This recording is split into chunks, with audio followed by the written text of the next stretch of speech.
कभी 14 के पहले कोई भी सरकार रही हो, भारतीय जनता पार्टी की अटल बिहारी वाजपेयी जी की भी सरकार थी, लेकिन उन्होंने भी ऐसा काम नहीं किया।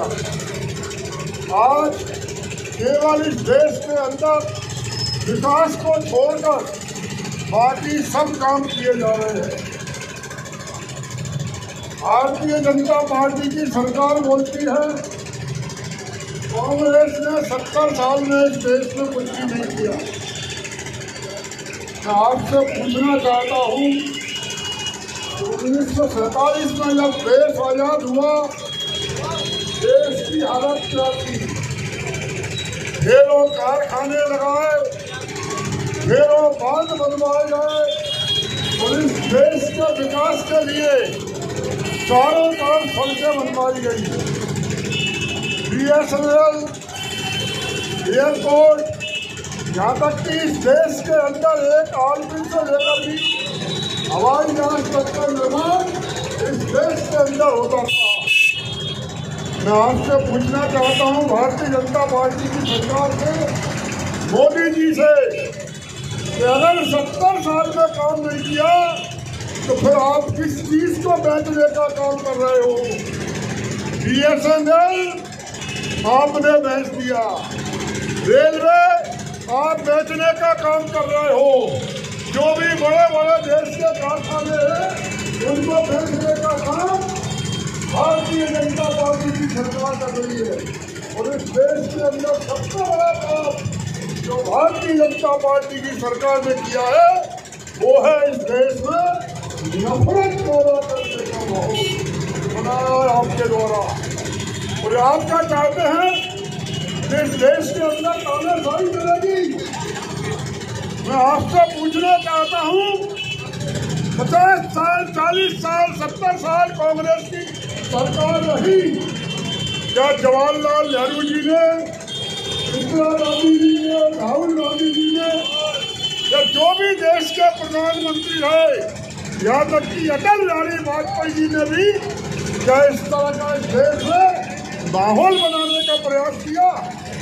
आप लोगों को डराते हो, चुनाव आने दो, जिस प्रदेश के चुनाव होंगे उस देश के अंदर आप भरपूर ईडी का उपयोग करते हो, इनकम टैक्स का उपयोग करते हो, CBI का उपयोग करते हो।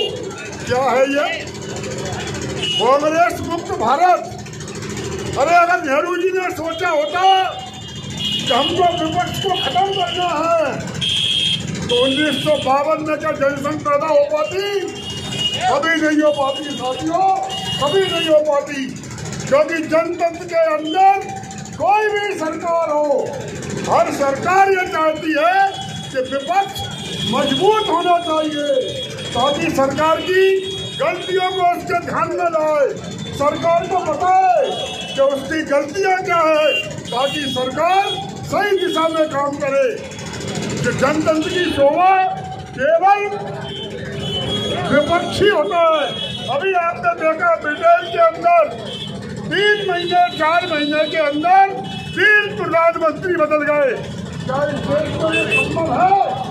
कतई नहीं। क्योंकि आज जो देश की परिस्थिति पैदा की गई है, सांप्रदायिकता का माहौल बनाया जा रहा है इस देश के अंदर। क्या ये देश के लिए ठीक है?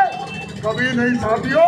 और इसलिए इन सब चीजों का अध्ययन करने के बाद महंगाई से जनता त्रस्त है, उसको सरकार का कोई ध्यान नहीं है। आज अमेरिका का डॉलर भारतीय रुपयों की तुलना में 82 रुपये से ज्यादा का हो चुका है। आप विचार करिए ये देश कहाँ जा रहा है। तो इसी सब बातों को ध्यान में रखते हुए मीडिया आपने खरीदा हुआ है। कोई खबर, क्या विपक्ष के लोग सब घर बैठे हुए आज हम लोग ये जुलूस निकाल रहे हैं, क्या आप उम्मीद करते हैं किसी चैनल पे इसको दिखाया जाएगा? यही जुलूस अगर भारतीय जनता पार्टी का होता तो हर जगह दिन भर दिखा रही होती। तो आज इन सब बातों को ध्यान में रखते हुए देश की आज़ादी को जिंदा रखने के लिए, देश के लोकतंत्र को जिंदा रखने के लिए कांग्रेस पार्टी के हमारे आपके सबके लाडले नेता राहुल गांधी जी ने ये भारत जोड़ो यात्रा निकालने का काम किया है।